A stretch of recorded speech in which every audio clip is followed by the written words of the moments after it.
John chapter 13. Now before the feast of the Passover, Jesus, knowing that his time had come that he would depart from this world to the Father, having loved his own who were in the world, he loved them to the end.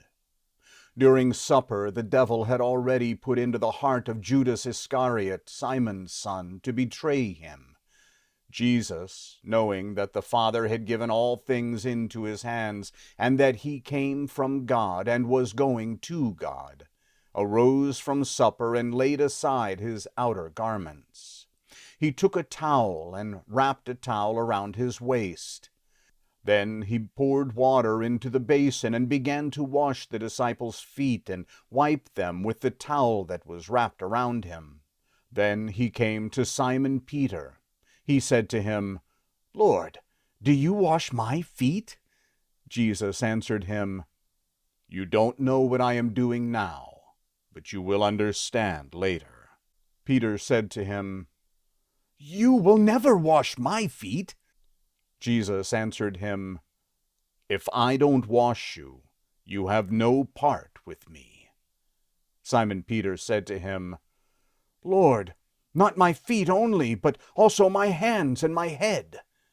Jesus said to him, "Someone who has bathed only needs to have his feet washed, but is completely clean. You are clean, but not all of you." For he knew him who would betray him. Therefore he said, "You are not all clean." So when he had washed their feet, put his outer garment back on, and sat down again, he said to them, "Do you know what I have done to you? You call me teacher and Lord. You say so correctly, for I am so. If I then, the Lord and the teacher, have washed your feet, you also ought to wash one another's feet.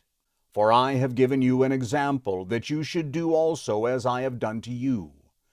Most certainly I tell you, a servant is not greater than his Lord, neither is one who is sent greater than he who sent him.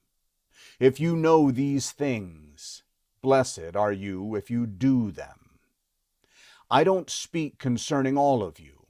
I know whom I have chosen, but that the scripture may be fulfilled, he who eats bread with me has lifted up his heel against me.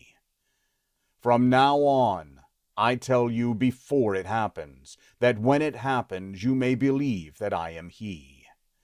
Most certainly I tell you, he who receives whomever I send receives me, and he who receives me receives him who sent me."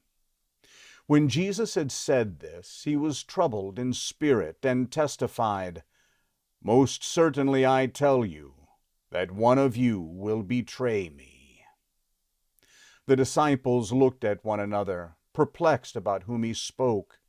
One of his disciples, whom Jesus loved, was at the table, leaning against Jesus' chest.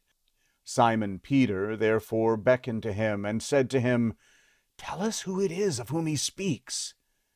He, leaning back as he was on Jesus' chest, asked him, "Lord, who is it?"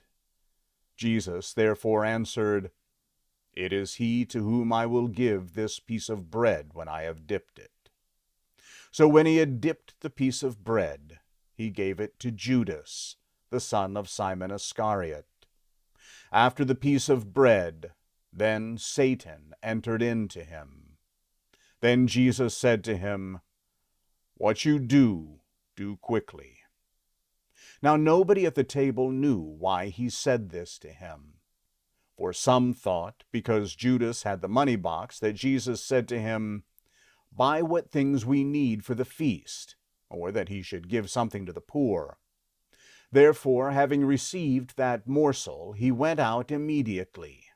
It was night. When he had gone out, Jesus said, "Now the Son of Man has been glorified, and God has been glorified in him. If God has been glorified in him, God will also glorify him in himself, and he will glorify him immediately. Little children, I will be with you a little while longer. You will seek me, and as I said to the Jews, where I am going, you can't come. So now I tell you, a new commandment I have given to you, that you love one another, just as I have loved you. You also love one another. By this everyone will know that you are my disciples, if you have love for one another. Simon Peter said to him, Lord, where are you going? Jesus answered, Where I am going, you can't follow me, but you will follow afterwards. Peter said to him, Lord, why can't I follow you now? I will lay down my life for you. Jesus answered him, Will you lay down your life for me? Most certainly I tell you, the rooster won't crow until you have denied me 3 times.